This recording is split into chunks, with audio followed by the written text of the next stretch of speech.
Porque la vida en rosa no es real. Bienvenidas a La Vida en Violeta, una propuesta de cambio. La Vida en Violeta, para construir empoderamiento de mujeres y niñas. Una sociedad más justa y segura para todas y todos.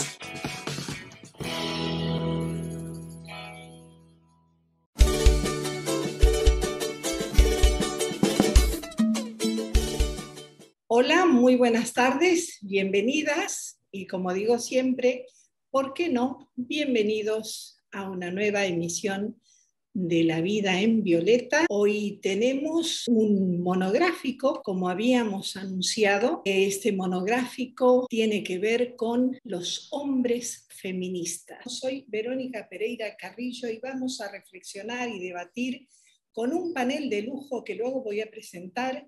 Y el tema va a ser hombres feministas. Y fíjense qué casualidad o causalidad, pero este tema viene pisando muy fuerte y afortunadamente pareciera que la mitad de la humanidad privilegiada está comenzando a reflexionar en distintos puntos del planeta. Así que voy a pasar un anuncio de Enrique Stola, un querido amigo del programa, y es un grupo de reflexión sobre masculinidades para adultos y adultos mayores y otros. El lunes 10 de mayo inicia y tiene una frecuencia quincenal. Va a ser por Zoom de 7 a 8:30 de la noche, hora argentina, por supuesto. Hay una inscripción, varones.repensándonos@gmail.com, y lo coordinan Enrique Stola, que todos conocemos, es un psiquiatra de gran perfil mediático y un militante de la justicia, y Diego S. Gómez, y organizan el Centro Cerca Moreno y Desertores. Auspicia capítulo de Salud Mental, Derechos Humanos y Emergencias Sociales de la APSA. Vaya esta invitación. Me hace acordar a este artículo que publiqué en el 2015 y era Hombres Feministas en la Revolución Pendiente. Y en ese momento parecía una locura. Todavía ahora hay muchísimo debate de por medio. Estamos hablando de hombres antipatriarcales en Argentina, de hombres igualitarios, de hombres aliados, siempre se habló, desde luego, porque siempre ha habido desde la antigüedad hombres que han ido más allá de los estereotipos de género y han promovido el empoderamiento de las mujeres. En principio cada vez han sido mayores y cada vez se han ido organizando, pero ahora se están repensando y este es un salto cualitativo. Vamos a ver qué podemos hacer en esta emisión para aportar un granito de harina. Y vamos a nuestra cortina musical, que es el tema de Añagüita de la Puna, que se llama Guapa.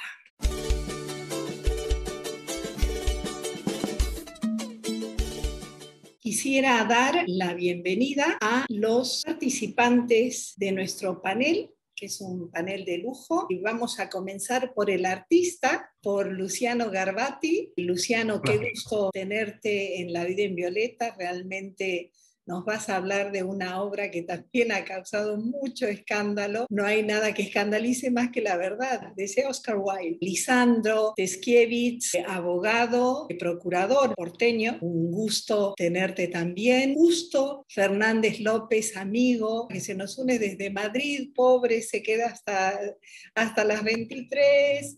Y bueno, un gran saludo al pueblo madrileño, que hoy ha tenido una jornada realmente muy dura. Y tenemos a María José Binetti, feminista, absolutamente, apasionadamente feminista. Vamos a ir directamente a tu intervención, si te parece. María José Binetti es filósofa, especialista del feminismo de la diferencia. Existe una tendencia entre los hombres aliados que propone una igualdad absoluta en todos los sentidos entre hombres y mujeres. Es decir, que finalmente se haría realidad el sistema binario del que tanto hablan y que nunca existió porque siempre ha habido el hombre como medida de todo. Pero en este sistema que proponen los hombres, algunos hombres que se autodenominan igualitarios, se propone una igualdad en todos los sentidos. Por ejemplo, al tener un hijo, una pareja heterosexual recibiría, el hombre y la mujer, recibiría días de licencia de maternidad y paternidad idénticos, o en caso de divorcio se asignaría una custodia compartida sin importar la edad del niño, la relación que haya entre el niño, el padre y la madre.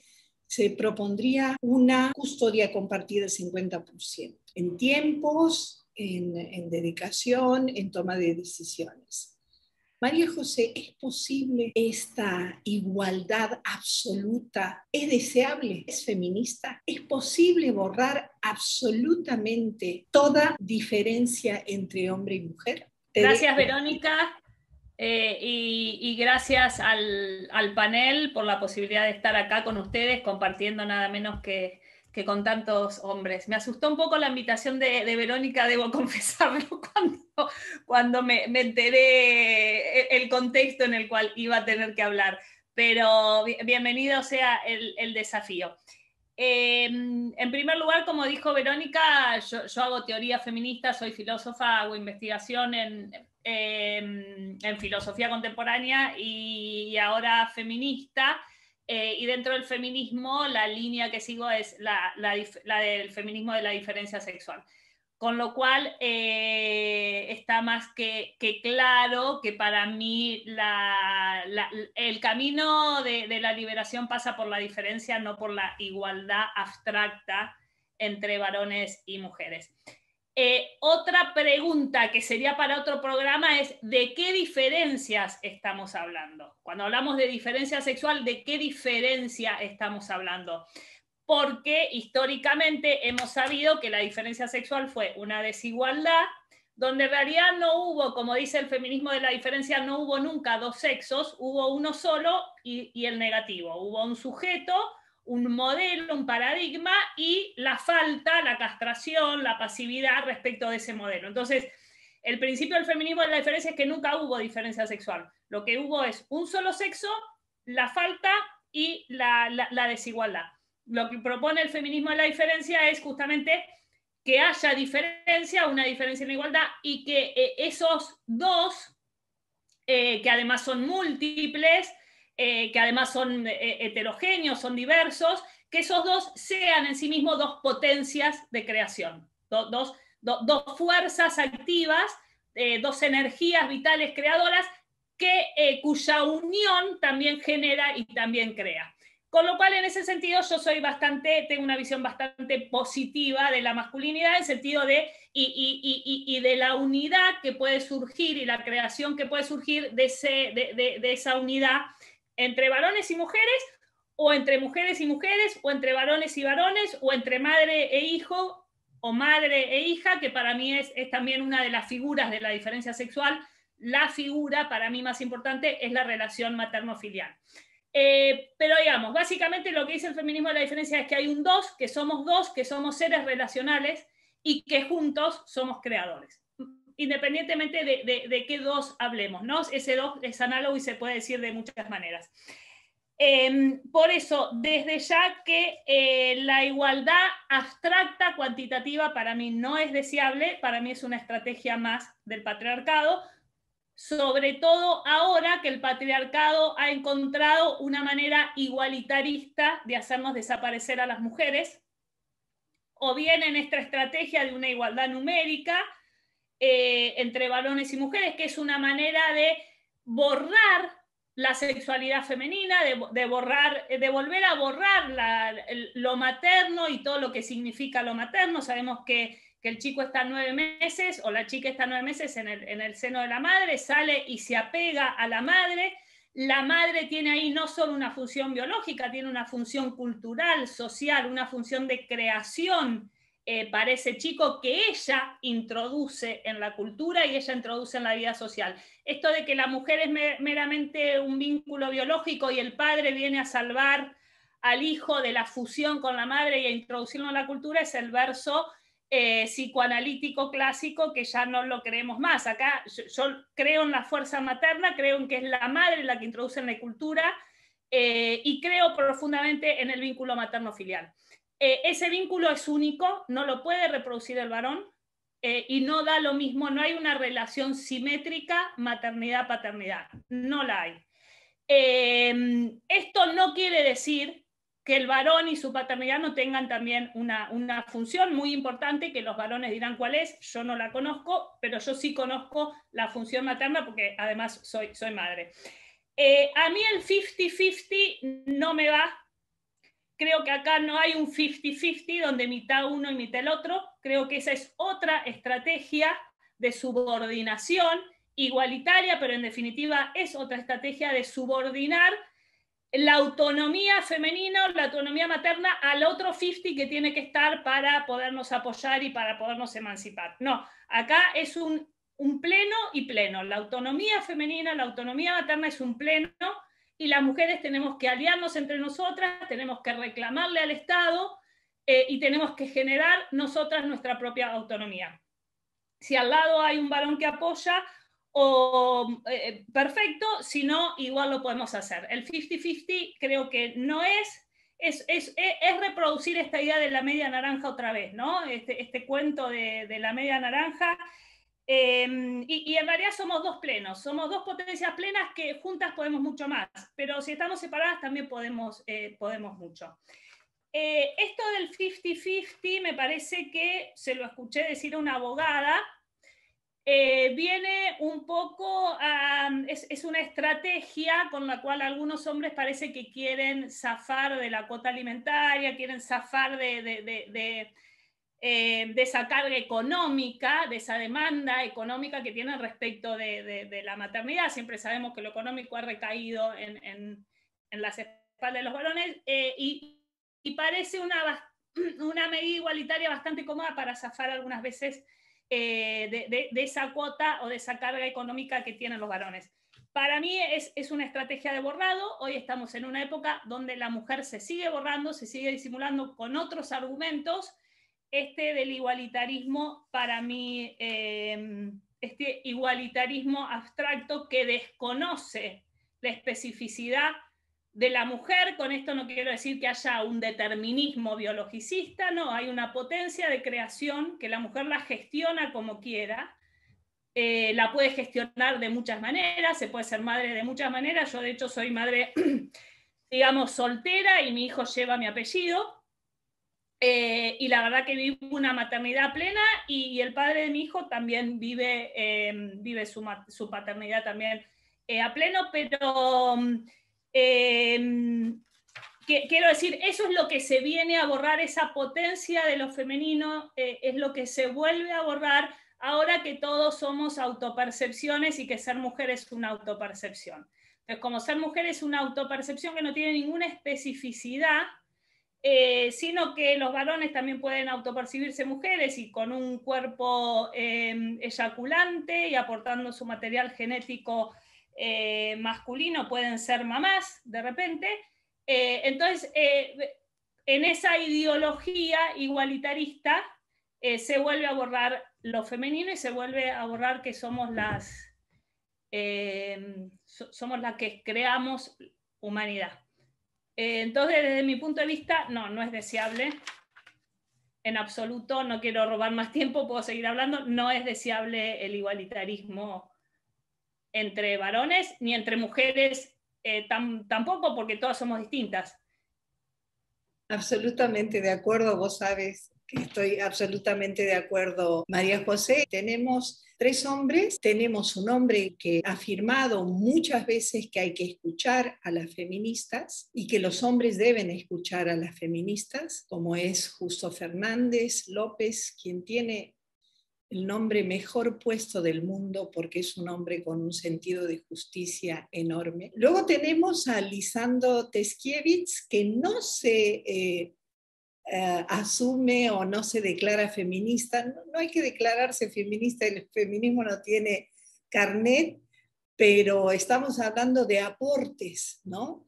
de aportes a una construcción de un mundo mejor, y Luciano, que tampoco se declara feminista, pero que ha hecho una contribución gigantesca. Me gustaría justo que nos contaras un poco tu visión y tu opinión sobre lo que acaba de compartirnos María José, por favor. Bueno, primero, un placer estar aquí con vosotras, de verdad. De nuevo, la emoción de estar en La Vida en Violeta, ¿no? Que para mí es un privilegio.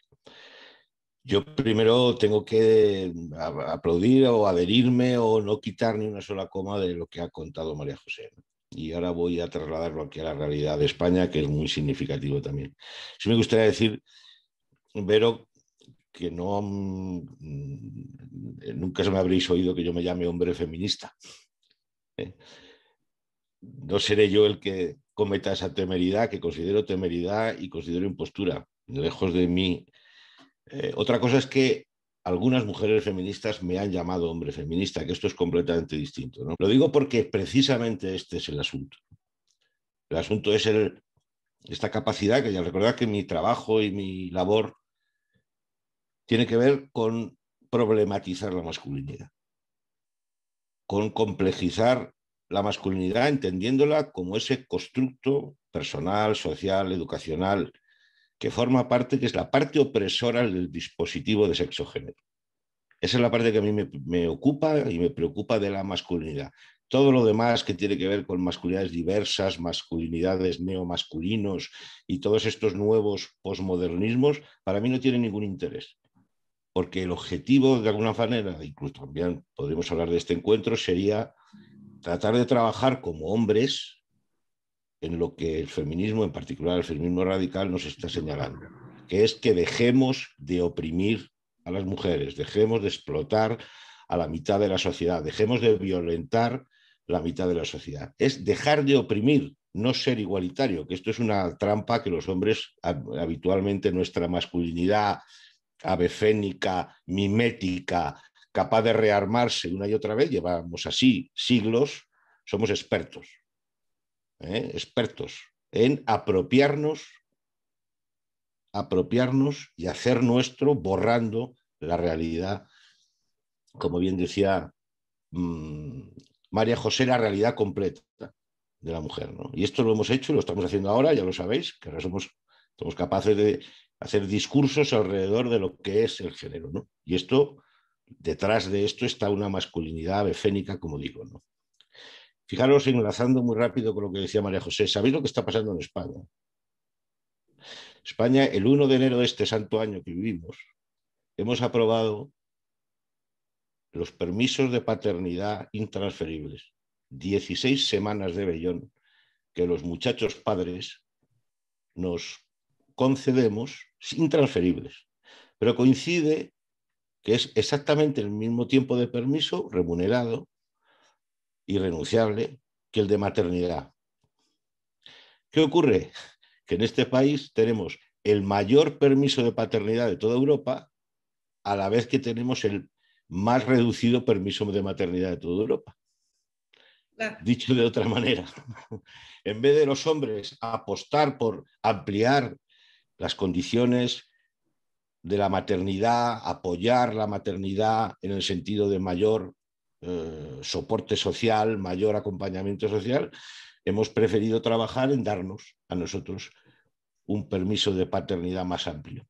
Es verdad que eso puede tener incidencia en la situación social de brecha salarial y de preferencia a la hora de la contratación, pero en el fondo lo que se está es rearmando una paternidad idílica o idealizada que busca sobre todo apropiarse de los territorios, en mi opinión, yo de mi opinión, es verdad que ahora ha encontrado una idealización en los nuevos padres, y está apropiándose de los territorios de la maternidad. Detrás de todo eso van las custodias compartidas al 50%. Después. Es decir, de nuevo hay una masculinidad detrás invariable que invariablemente se va a apropiar de todo aquello que tradiciona, que debería estar en el lado, vamos a decir, de la sociedad que corresponde a las mujeres. Y acabo diciendo, que esto enlaza con el planteamiento de este encuentro, los hombres somos capaces, bien capaces, cuando digo hombres me refiero a hombres adultos socializados masculinos, de apropiarnos hasta del feminismo. Y si nos dejáis, lo lideramos nosotros. Decía Pilar Carrasco, que tengo aquí su libro, sí. O sea, vosotros como nos dejéis a libre albedrío masculino, allá que vamos, ¿no? Pilar Carrasco decía y dice por ejemplo, ¿pueden los hombres pertenecer a asociaciones feministas de mujeres? Porque lo hemos intentado. Naturalmente ella dice que no de ninguna manera. Entonces, acabo y dejo ahora la palabra a mis compañeros masculinos, Lisandro y Luciano, cuestionando la agenda oculta de una masculinidad que se rearma una y otra vez en un patriarcado que aprende, porque aprendemos del feminismo para usarlo en nuestro propio beneficio. Y esta es mi posición, como veis, muy conectada con el feminismo radical. Y aprovecho de decirle a María José que una de mis referentes es Victoria Sendón de León, que es también una experta en el feminismo de la diferencia, que es de la que me nutro también. Mil gracias. En chat nos pone Edilia, compañera de equipo de La Vida en Violeta, que se une desde Panamá. Dice, excelente planteamiento, justo, puede extenderse a la vejez. ¿Hasta cuándo seguirán oprimiendo a la vejez asexuada por decreto de una sociedad castradora? Edilia, mil gracias por tu aporte. Por supuesto que vamos a abordar ese tema en La Vida en Violeta, pero ahora nos toca ir a un tema musical que he elegido con muchísimo cariño porque el 30 de abril se cumplieron los 44 años del comienzo de las rondas de las queridas y admiradas Madres de Plaza de Mayo. Aquí la vemos delante de unas tropas que defendían valientemente la Casa Rosada frente a un puñado de señoras que tenían hasta bata. Homenaje especial a las 3 madres de Plaza de Mayo que fueron secuestradas y asesinadas: Estela Balestrino de Cariaga, María Ponce de Blanco y Azucena Villaflor de Vicenti. Aquí tenemos escenas de estas pobres mujeres, heroicas, digo pobres mujeres porque el dolor ha sido sobrehumano. Mi madre fue una de ellas, va también mi recuerdo y mi homenaje hacia ella también. Aquí las fuerzas cargando contra estas mujeres cuyo único crimen era pedir por sus hijos. Carolina manda desde Jujuy un gran saludo. Pañuelito blanco, porque las abuelas han seguido buscando a sus nietos. Las nuevas generaciones ya han tomado la antorcha de su lucha. Estás escuchando La Vida en Violeta.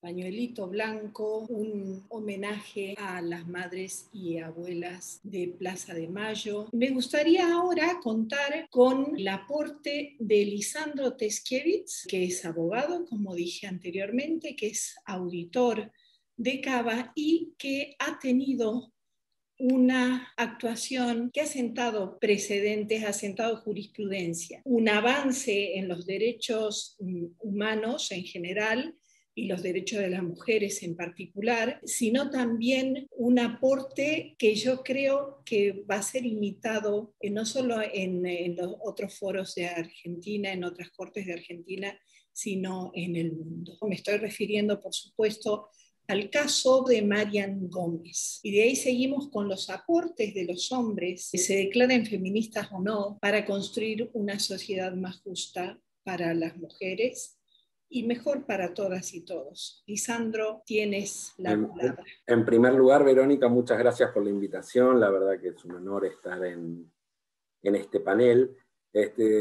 Ahí había algunas referencias a si nos declaramos o no nos declaramos feministas. Supongo, al menos en mi caso, tiene que ver con un comentario que yo te hice, Verónica, cuando vi el flyer. Te dije, la verdad que nunca me autoproclamé en ese sentido. Y te decía en aquel momento que al menos yo tengo interacción y trabajo conjunto con muchas compañeras de muchos feminismos. porque una de las cosas que uno ha aprendido a lo largo de estos años es que existen muchos feminismos. Y entonces, en ese marco, hay compañeras que entienden que los hombres pueden ser feministas, compañeras que entienden que los hombres no pueden ser feministas, compañeras que entienden distintas concepciones, y se abren debates en los que me parece que uno no aporta, ¿no? Entonces, en ese sentido, no es que yo no me declaro feminista porque diga explícitamente no lo soy. Lo que digo es, la etiqueta que me pongan no aporta al debate, así que tratemos de eliminarla. Yo sinceramente no soy un especialista ni en lo profesional ni en lo personal en las cuestiones de género. No me he acercado a estas temáticas por reflexiones profundas sobre la propia vida o sobre el mundo que me circunda. Yo soy un abogado integrante del Frente de Abogados Populares y generalmente vinculado con las causas de oprimidos y desposeídos en el ámbito en el que me muevo, que es la ciudad de Buenos Aires. Hoy, por mi actuación política, estoy representando a la oposición en un organismo de control, que es la auditoría de la ciudad, pero históricamente a lo que me he dedicado es centralmente a defender pobres, y junto con los pobres a defender distintos tipos de opresión de un sistema que es centralmente opresivo. Y desde ese lugar es que a lo largo de muchos años de ejercicio de la profesión que ya tengo sobre la espalda, en muchas oportunidades he sido abogado de feminismos, disidencias sexuales, mujeres discriminadas en su condición de género y demás, y de alguna manera me he ido acercando a la temática, pero desde ese lugar.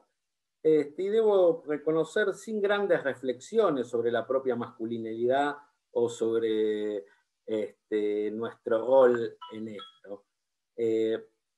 Pero desde ese lugar me ha tocado en los últimos años llevar adelante esta causa que es muy emblemática. Nosotros siempre decimos, la causa de Marian Gómez solo se puede explicar porque ella es mujer lesbiana y pobre. Si ella fuera un hombre heterosexual y rico, nunca hubiéramos tenido una causa penal. Para quienes no conocen esta causa, se trata de, Marian estaba con su esposa, Rocío, en una estación de subte en Constitución, un día de lluvia, había mucha gente que se protegía de la lluvia en esa estación, ellas, como muchos otros, estaban fumando. Después de más de una hora de ellas estar allí, un oficial de policía y un empleado de Metrovía se acercaron a increparlas supuestamente porque estaban fumando, pero se acercaron increpando, tratando a Marian con apelativos masculinos, tratándola de pibe y muy agresivamente. Frente a esto, Marian y Rocío intentaron defenderse y eso terminó en una situación espantosa de violencia, donde Marian fue golpeada, detenida, luego requisada desnuda en una comisaría. La verdad que pasó por situaciones de humillación y violencia muy profundas que encontraban su origen únicamente en que un oficial de policía y un empleado de la empresa de subtes se habían sentido, supongo que molestos, en su hombría por ver a dos mujeres expresándose afecto en una estación de subte.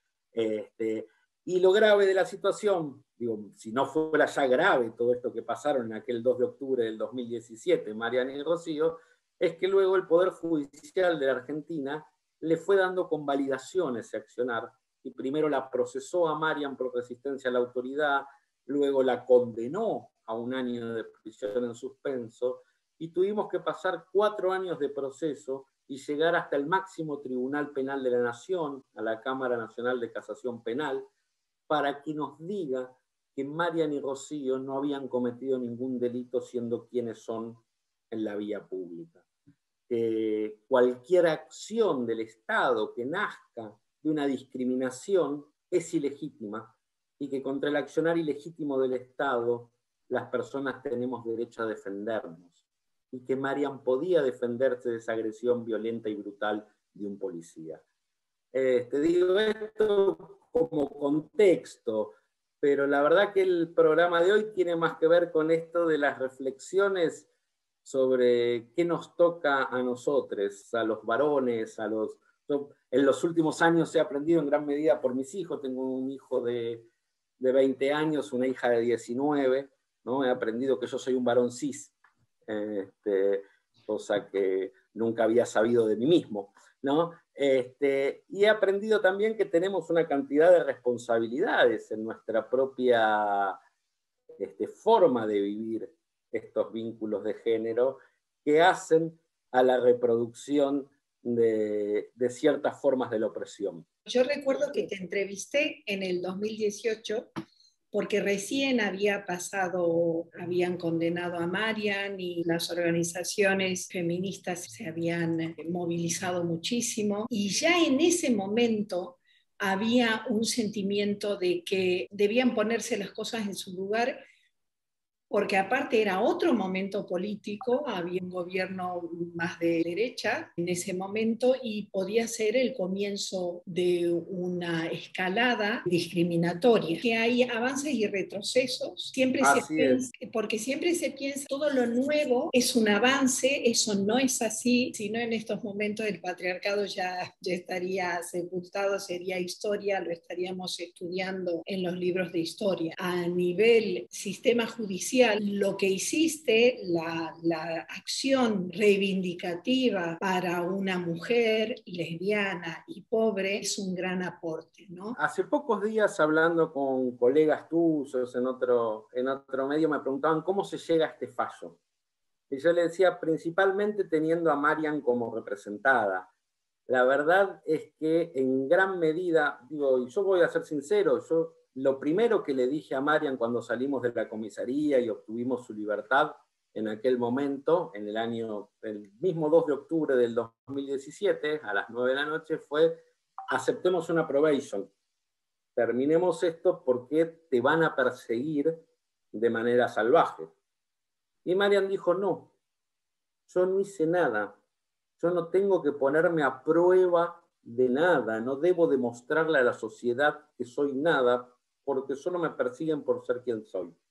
Y ella tomó una decisión sin ser una militante, sin integrar ninguna organización, como ser humano.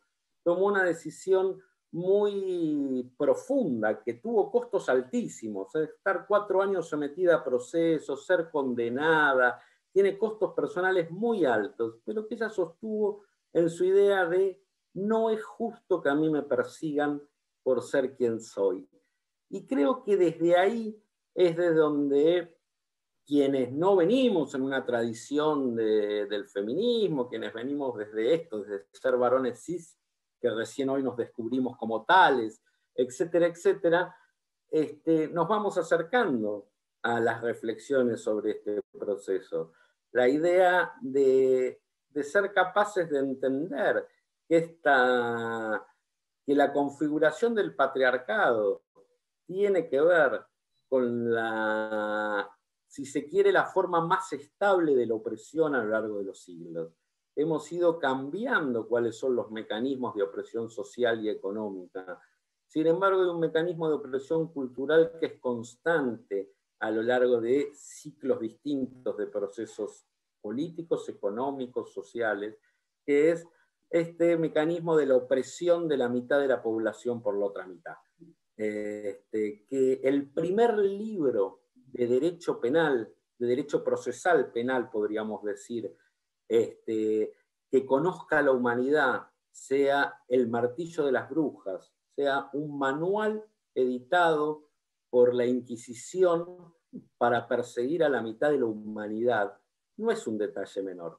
El poder punitivo no le ha aportado en milenios de historia ningún bien a la humanidad. Es un sistema que nos permite distribuir dolor, a veces con la excusa de que a quien se lo aplicamos provocó un dolor previamente, a veces ni siquiera necesitan esa excusa y solo distribuyen dolor. La primera vez que se formalizó, que nos dieron un manual de instrucciones de cómo debía aplicarse ese poder, de cómo debía torturarse, cuánto había que torturar, cuánto había que castigar, cómo había que quemar, cuántas hojas de olivo debía tener la fogata, se escribió para perseguir a las mujeres. Para perseguir no a cualquier mujer, para perseguir a aquellas mujeres que reclamaban un lugar en el saber, que reclamaban una posición, no sé si igualitaria, de paridad. Yo creo que una de las cosas, cuando uno reflexiona internamente, una de las cosas que más claro tengo es que si hay algo hermoso de la especie humana es que no vemos dos iguales, ¿no? Pero lo que también tengo claro es que todos somos pares. Y lo que hay atrás de estas discusiones de igualdad, paridad, ¿no? Es en realidad, me parece, esta discusión. Estamos en el siglo XXI de la era cristiana, en la discusión de que media humanidad sigue oprimiendo a la otra mitad, o estamos parados en otro punto. Por supuesto, dentro de esa opresión, además, están muchas otras que hacen que, por ejemplo, yo, un varón cis, blanco, abogado de la ciudad de Buenos Aires, funcionario público por elección política, ¿no? Esté quizás en la cúspide de los privilegios, en un mundo azotado por la opresión. Y si quienes estamos en esa cúspide de privilegios no somos capaces de autorreflexionar sobre los privilegios que nos acompañan, flaco favor podremos hacer a pensar en la solución de ninguna de las opresiones que atraviesan el mundo. Absolutamente de acuerdo. Mil gracias, Lisandro. Nos quedamos reflexionando en esto que acabas de mencionar y vamos ahora a Luciano Garbati, quien es un escultor que ha creado una obra en 2008, una obra rompedora, como se decía en mis tiempos, que es la medusa con la cabeza de Perseo.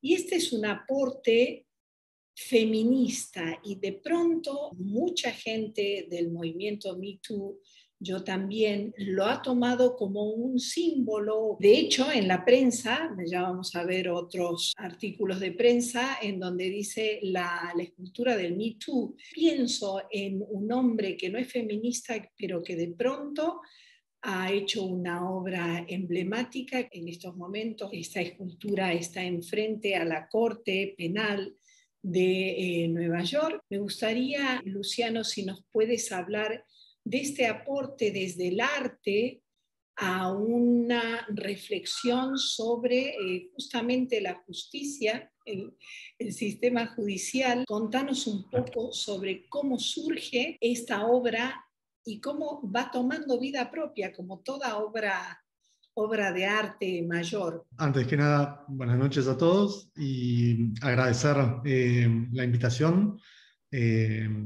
La verdad que es un gusto para mí y tengo la sensación de que me voy a llevar mucho más de lo que voy a poder aportar. Con respecto a la obra, sí, efectivamente la hice en 2008, sin saber cuál iba a ser su destino. Así creamos los que nos dedicamos al arte. Y bueno, como bien decís, hizo un recorrido propio, pero tardó en llegar ese movimiento. Tardó bastante porque bueno, estuvo 10 años en mi taller, en el trabajo, hasta una publicación que hice en Facebook, es la que mostrabas recién, la foto que mostrabas recién. Esa imagen se viralizó. Y bueno, fruto de esa viralización, como bien decís, insisto, fue adquiriendo una significación propia, se le fue otorgando significados que quizás no estaban en la órbita de mis pensamientos cuando generé la obra. Y bueno, se empezó a asociar al Me Too y en particular creo, para mí lo más interesante es que se asoció a la justicia, cierta justicia, un modo de justicia.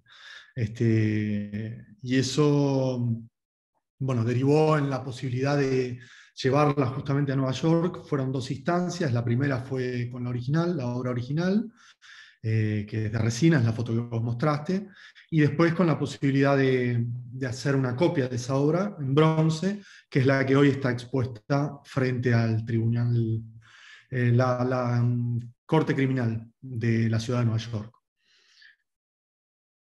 Absolutamente. Y yo quisiera recordar las personas que nos están escuchando, que por cierto, repito, están en Facebook de La Vida en Violeta, en el mío personal, y luego este video ya editado va a quedar en YouTube, en el canal de Diario de Alma. Quisiera recordar que Medusa era una mujer mortal, hermosa y tentadora, como el más dulce de los pecados, dice. Tanta era su belleza que Poseidón, dios del mar, queda prendado de ella y no descansa hasta conseguir satisfacer su deseo contra la voluntad de la muchacha en el templo de Atenea. Atenea, que era la diosa de la pureza, no castiga, por supuesto, a Poseidón, sino que la castiga a Medusa. Entonces hace que los cabellos de la joven se vuelvan siseantes serpientes,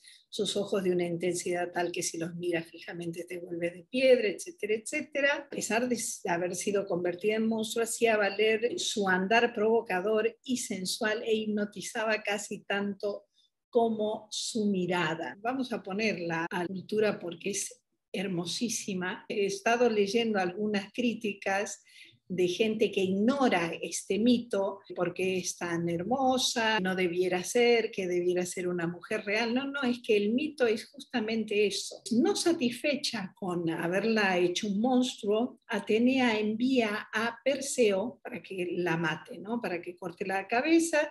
Perseo se vale de su escudo para verla, y con ello, guiado por el brazo de la diosa, puede cortar la cabeza de Medusa. Luciano lo que hace es justamente subvertir esto y hacer como una justicia poética, ¿no? Artística. Interrumpo, dice María José, alucinante, la obra no la conocía, y Lisandro dice que dice lo mismo. La Medusa del Me Too, todo lo dice Reuters, que se instala frente al tribunal de Nueva York cuando en realidad no era la Medusa del Me Too. El Me Too se apropia del arte de Luciano justamente para hacer reflexionar sobre la justicia de una mujer hermosa, violada por ser hermosa, castigada por ser hermosa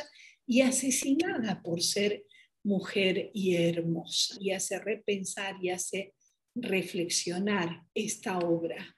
Luciano, contanos un poco cómo se decide ponerla enfrente de nada más y nada menos que la Corte Penal de Justicia de Nueva York.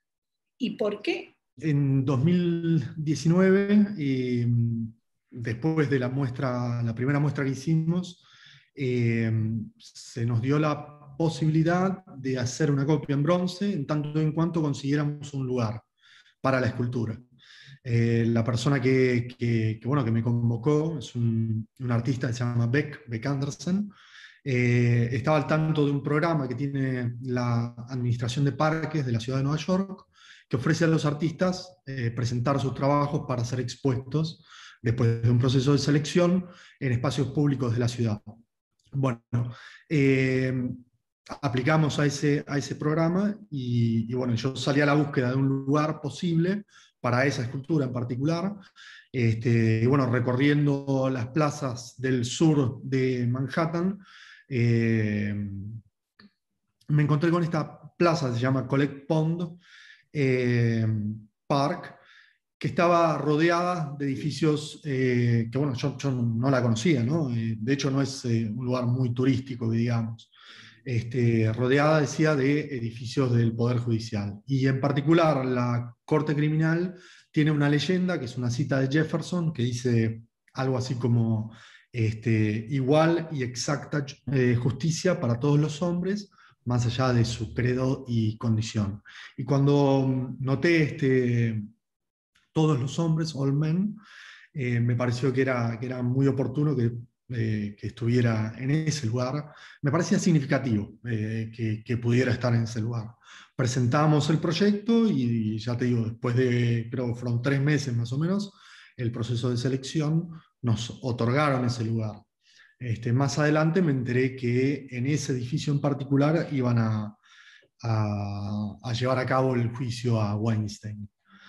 Así que fue como mágico en un sentido, porque todo fue adquiriendo sentido, ¿no? En relación a sentidos que se le fueron otorgando a la obra, conforme se hizo conocida, ¿no? Hay que recordar que Weinstein ha sido uno de los hombres con más poder de todo Hollywood, ha sido un caso también paradigmático que ha coincidido, como bien dices, justo en el edificio enfrente de donde se emplaza la escultura, se juzga a este violador. Y se lo condena. Y se lo condena. Vamos a escuchar a Ricardo Williams en Menos hombre, más humano, que es una canción de un autor ecuatoriano que justamente se replantea sus puestos de privilegio.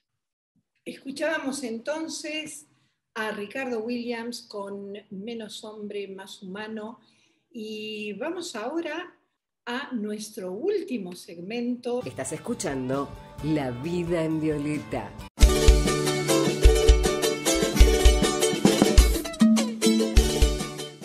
Vamos entonces, si les parece, a las conclusiones. Esperamos haber aportado y seguir aportando a este debate. Igualdad de oportunidades y derechos, pero definitivamente no iguales, digo, entre hombres y mujeres. Y por otro lado, ¿realmente es necesario ser o afirmarse feminista para hacer aportes para un mundo feminista? Primero, que no es negocio para las mujeres abandonar la crianza para entrar a un mercado laboral igualmente patriarcal, es decir, un mercado laboral pensado bajo las condiciones de los varones. Entonces, cambiar patriarcado por patriarcado, la verdad que no es negocio. Lo que es negocio es poder realizarnos plenamente en la maternidad y poder realizarnos plenamente en lo laboral o en lo profesional o en el servicio que queramos dar a la comunidad. Lo que tenemos que exigir es que el Estado, el sistema se transforme de manera tal que ese 100% pueda ser realizado y nos podamos desplegar en todas las áreas de nuestra existencia. Pero cambiar patriarcado por patriarcado me parece que no es negocio. El negocio es transformar el sistema, y menos con un sistema pensado para los varones. Quería cerrar nada más con eso. Un placer haber compartido esta mesa con ustedes. Mil gracias, María José. Un lujo tener. Seguimos entonces con los varones. Y a mí me sale dar las gracias muy especiales a María José por sus palabras, que quede sobre la mesa como referente que es para mí del feminismo, ¿no? No, yo, mirad, mientras estamos hablando y escuchaba a Luciano, tenía delante de mí su obra, esta maravillosa estatua, poderosa estatua, en un titular de un periódico español que dice: la medusa del Me Too que vigila el Tribunal Penal de Justicia de Nueva York.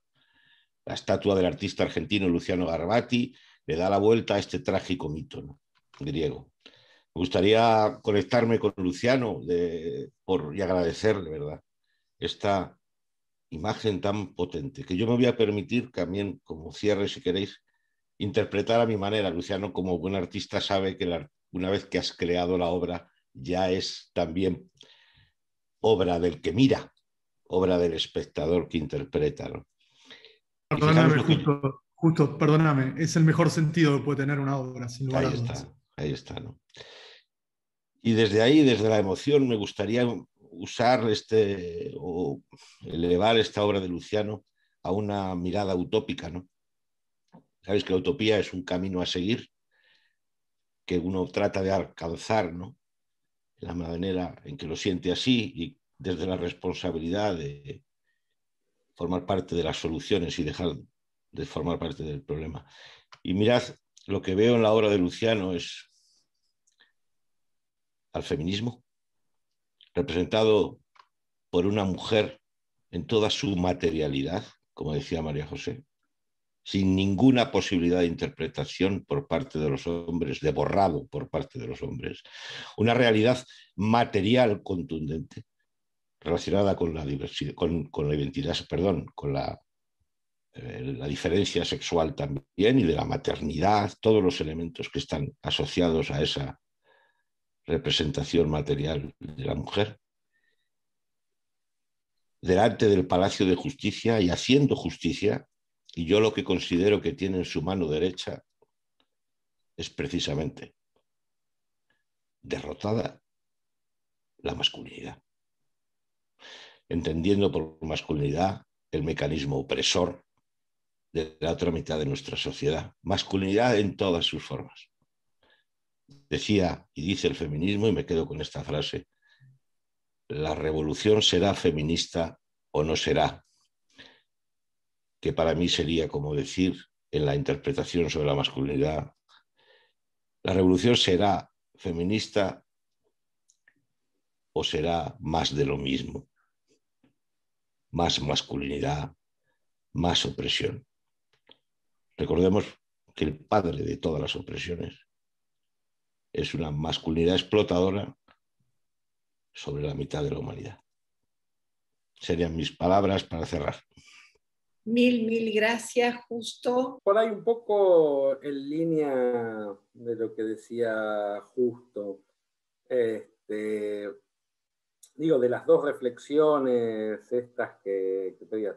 En primer lugar, sobre si es posible o no aportar al pensamiento feminista desde otros lugares, la verdad que deberían decirlo quienes asuman el lugar del feminismo como su lugar desde la militancia, desde la construcción y demás. No soy yo quien para decir quién les aporta y quién no le aporta al que asume esa construcción. Lo que yo creo que necesitamos, que podemos, que debemos, que le es urgente a la humanidad, es que desde todos los lugares aportemos hacia el fin de la opresión. Y esto no puede ser a través de mecanismos como los que describían a lo largo de este programa, de pretender desplazar quienes tenemos ciertas cuotas de privilegio en este mundo en las luchas a quienes vienen luchando por conquistar sus derechos. En todo este proceso que contábamos de mi vínculo con Marian y con su causa, han sido muchos los momentos, y en general, en que uno debía remarcar el protagonismo de Marian y Rocío, ¿no? Y que no quedaran desplazadas por quien, en definitiva, no soy más que su asistente técnico.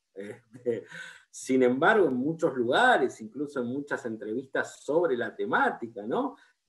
Había medios y periodistas que preferían entrevistarme a mí, incluso frente a la oferta. Bueno, te paso el teléfono de Marian. No, con lo que usted es más claro, doctor, ¿no? Y ese lugar del poder no va a ser un lugar que los hombres, ni aun quienes nos damos cuenta de ese privilegio, que los varones cedamos fácilmente. Es muy difícil ceder el lugar del privilegio. Nos debe ser arrebatado, aún a quienes nos damos cuenta y quienes intentamos hacer nuestro esfuerzo por abandonarlo, ¿no?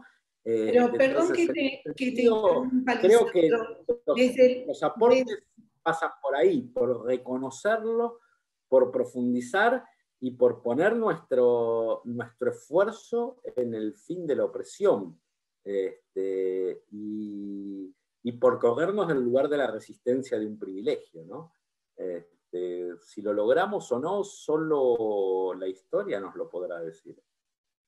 Pero también la historia tiene muchísimos ejemplos de mujeres y hombres privilegiados que han usado su privilegio justamente para la justicia, ¿no? Y esa es un poco la idea de este panel. Pensemos, innegablemente feminista como una Simone de Beauvoir, una mujer absolutamente privilegiada, blanca, culta, burguesa, si querés, heterosexual, europea, usa su privilegio para más justicia. Che Guevara, por decir algo fuera del feminismo, Che Guevara Lin. Creo que ese es el gran desafío. Creo que hay que resaltar, y esa es un poco la intención de la emisión de hoy, creo que hay que resaltar que hay ejemplos en donde el privilegio se puede transformar en avance hacia la justicia, y este es tu caso. Agradezco las palabras, no sé si soy merecedor.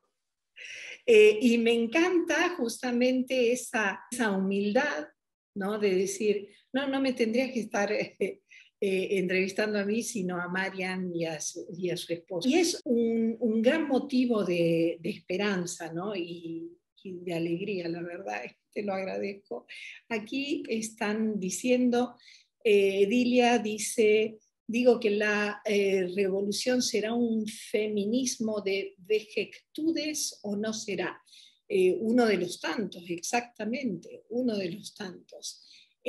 Luciano, lo que vos quieras aportar. Yo francamente no creo tener eso, ¿no? Mensajes para transmitir, por lo menos no así tan explícitamente, ¿no? Lo que sí me gustaría decir es que yo me siento muy agradecido, ya hace rato que esta experiencia me dio la posibilidad, la experiencia con esta escultura y la historia, el recorrido que hizo, me dio a mí un montón de oportunidades, por ejemplo, la de estar aquí con ustedes esta noche, escuchando y aprendiendo de todos ustedes. Y sobre todo la oportunidad de por lo menos intentar, que creo que es lo que deberíamos hacer,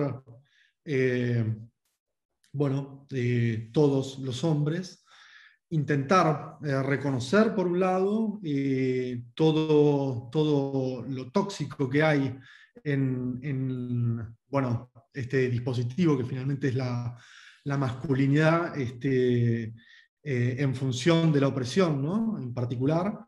Reconocer, decía, por un lado, y el compromiso, ese me parece que es una responsabilidad, intentar reconocer. Y lo otro me parece es un imperativo, ¿no? El compromiso de intentar también desactivar, todo ese dispositivo en cada uno de nosotros, como primera medida. Y sobre todo, quienes tengan hijos, educar para otra cosa, ¿no?